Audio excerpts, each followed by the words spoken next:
bastard, author, son of a whore and a Scotsman, dropped in the middle of a forgotten spot in Caribbean. Hello and welcome to Elroy Reads, which you will be relieved to hear is a book show, not a lip sync show.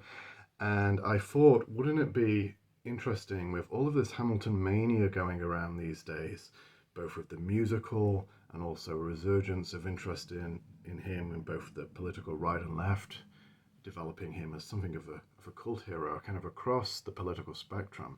Why don't we do a book about the man who killed him, Burr by Gore Vidal? Yes, this is a book about Aaron Burr, the man who dispatched Alexander Hamilton to the afterlife, was hounded pretty much for the rest of his life for legal reasons.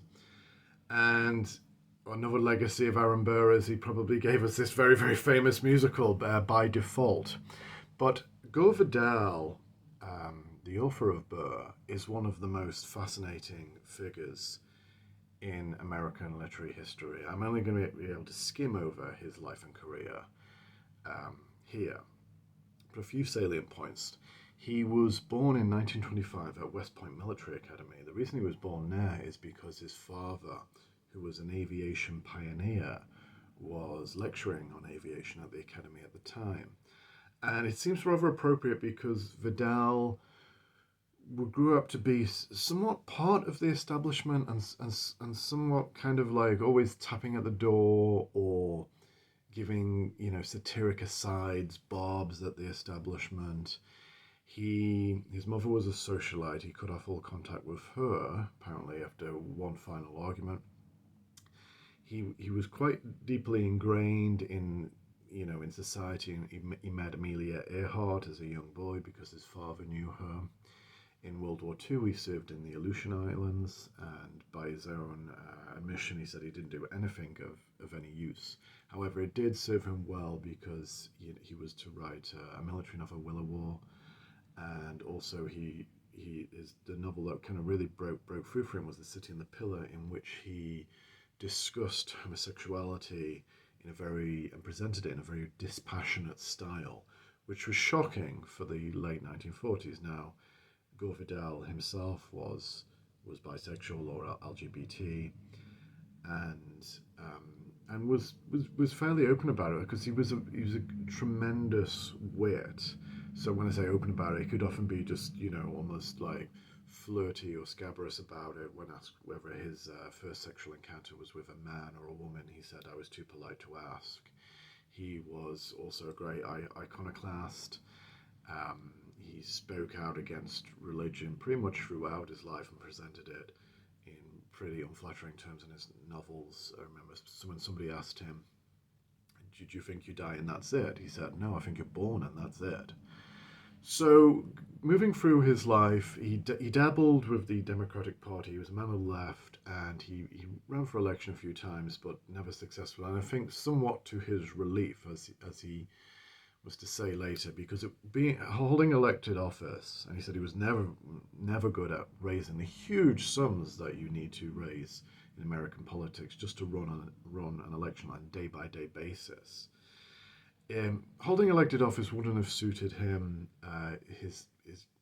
His means of taking pot shots at the establishment. He was part of Kennedy's Camelot. At the same time, he was quite scathing of Kennedy. He regarded Kennedy as one of the worst presidents, although he says he was also the wittiest. He was just remarkably funny. He was very, very scathing towards Bobby Kennedy. In fact, Vidal's biographer says, as preposterous as this may seem now, he regarded Bobby Kennedy as a rival for the essential takeover of the Democratic Party. That's an interesting perspective. Vidal was very, very scathing towards the Republican Party. He said once that the only chance they get is if they nominate a general like Eisenhower or a movie star like Reagan. Now, Gore Vidal died in 2012, so I can only imagine what he would have made of Trump. But it pretty much fits into his hypothesis. Trump is a star, a celebrity, not a movie star, but definitely a star of much higher wattage than Reagan even in some terms. So Burr is actually the second novel Vidal wrote in his Narratives of Empire series. The first novel was Washington D.C. and that was set in the 20th century, and then Vidal decided to make it into a full series, and he was going to trace back to the American Revolution, the founding of the Republic, and right all the way through to pretty much the present day. There's 7 novels in the series. So this is the first book chronologically in the series, and it takes the point of view of Charles Schmeerhorn Schuler. I think I pronounced that correctly. Who is commissioned to be a amanuensis to the aging Aaron Burr. This is in 1830s America. Burr is at the end of his life. He's a septuagenarian, and he wants to put into paper his remarkable life. Now, Burr, even then in his lifetime, was always portrayed as an adventurer, someone who played fast and loose with the American Constitution, or someone who put his own interests before the interests of America, and that he killed Alexander Hamilton, this hero, in this rather dastardly manner. The details of the duel are still being debated. And Burr really wants to set the record straight and say, I'm not that man. And indeed, many of the heroes of the revolution are not the heroes that you think they are. So he narrates the story to Schuler in this remarkably witty style, which is kind of typical of Vidal. It's Vidal's voice, really. And we get some incredibly funny, but also very surprising portraits of key figures in American history. So, George Washington is portrayed as an incompetent general who lost many, if not all, of his battles. And Washington is portrayed as, vain, can't listen to judgment. It seems like the only people he will listen to are kind of like young, attractive men like Hamilton in his employ, and that the only reason that Washington was able to win the Revolutionary War is because of the intervention of the French. Now, this was highly controversial when it was published only a few years prior to the bicentenary of the American Revolution. Also, we have a portrayal of Thomas Jefferson as kind of mean, pedantic, backstabbing, a hypocrite. He speaks out against slavery, whereas he owns several hundred slaves himself, and of course he's fathered numerous illegitimate children through his relationship with a slave. And that was more controversial at the time. It's actually now, because of novels like this, because of, the research of historians, that's pretty much the established view of Jefferson, that he was a hypocrite. We also see him as, a legalistic mind where he's prepared to use legal logic to whatever means suits him at any given time. And that means, putting Burr on trial for treason over a very fascinating misadventure with General James Wilkinson, who planned to expand the territory of the United States into the western United States.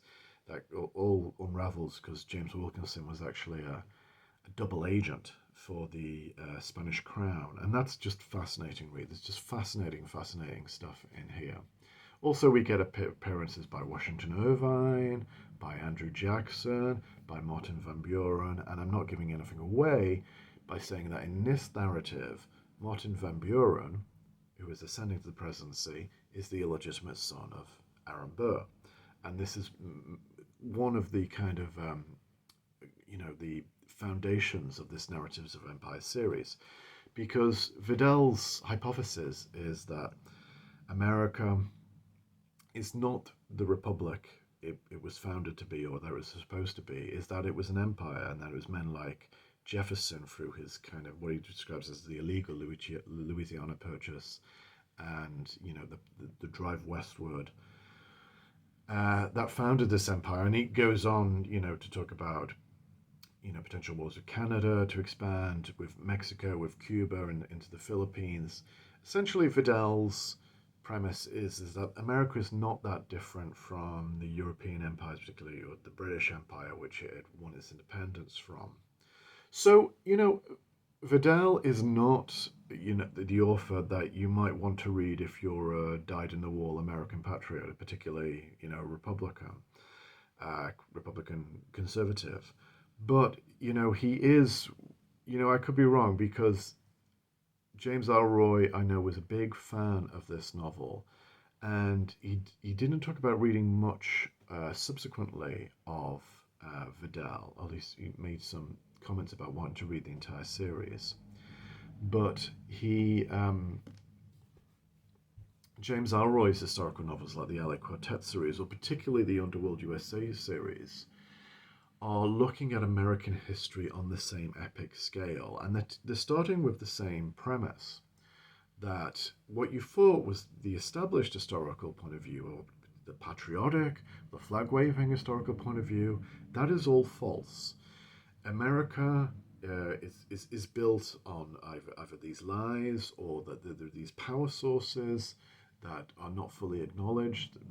Today we might call it, or in Elroy's period we might call it, the military-industrial complex, or the relationship between organized crime and the intelligence communities. Those are what's secretly running things. And Vidal dovetails very nicely with Elroy because he says America was an empire until about 1952, when all of the empires were unraveling fast after World War II. And he points 1952 as the year America became like a national security state, a surveillance state. And he's probably not wrong in that regard either, in terms of just the level of surveillance the intelligence communities have over citizens today. But also, use a computer, use a phone, drive a car. Someone somewhere, it might not be a government civil servant or a bureaucrat, it could be someone who's working for a corporation. Someone knows what you're doing, knows what you're looking at, and through algorithms these days, knows what you're thinking and what your tastes are. And that is all kind of disturbing, and kind of validates a lot of Vidal's point of view. Now, I'm not saying in any measure that I'm agreeing entirely with Vidal's hypothesis or everything he wrote. I first discovered him when Vidal was at the end of his life and he was doing the chat show circuit.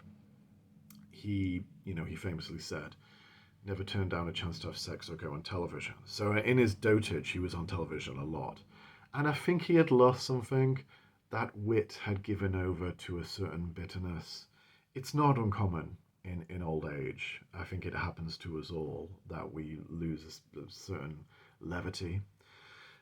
So I was a little bit skeptical when I first came across Vidal because of that contact. But going back and reading him when he's in his prime, he always said that the thing he was most proud of was his novels, and I think he's correct there. His novels are wonderful. They're wonderfully rich in period detail. He did a lot of research to get them right. He's also good at filling in the gaps, putting in, I told you about the Burr Van Buren connection there. His portrayal of the duel is absolutely fantastic. The elderly Burr takes Schuler to the actual spot where the duel took place in New Jersey and reenacts the duel for him, and we're kind of jumping between the duel happening as it did and also Burr's description of it. And he says Hamilton, who was constantly challenging people to duels. The portrayal of Hamilton is very, very interesting, particularly today, because there's just this Hamilton mania going around. And I was very lucky when I was last in New York to pick up my Edgar Award. I'm sorry, that was a bit of a name drop, wasn't it? Anyway, when I was last in New York, I actually went to Alexander Hamilton's house in Harlem. It's beautifully preserved. They've moved a location a few times in New York City. It's beautifully preserved with all these kind of like skyscrapers around it. There's a lot of kind of the cult of Hamilton around these days, both politically and culturally. And To begin with, they get along quite well. Burr and Hamilton, they're both lawyers. They're both working on briefs. And he says Hamilton is quite charming. He's charmed his way from, this obscure little island under British rule right to the heart of the revolution and could have been president. He's portrayed a lot more sympathetically than Jefferson or Washington or Andrew Jackson or any of the other figures that pop up. But eventually, they begin to fall out, according to Burr, mostly because of Hamilton's ego, and Hamilton spreads this rumor that Burr was having incestuous relations with his daughter Theodosia, who is portrayed, who died young, who is portrayed as a beautiful socialite, but beautifully, emotionally, and intellectually, and just an incredible woman. And it's clear that, as any father does, he loves Theodosia. But Burr, the fictional Burr, won't stand for this remark. So the duel is portrayed brilliantly. All of the history is portrayed brilliantly. It sets things up wonderfully for the continuation of the series. And one last thing.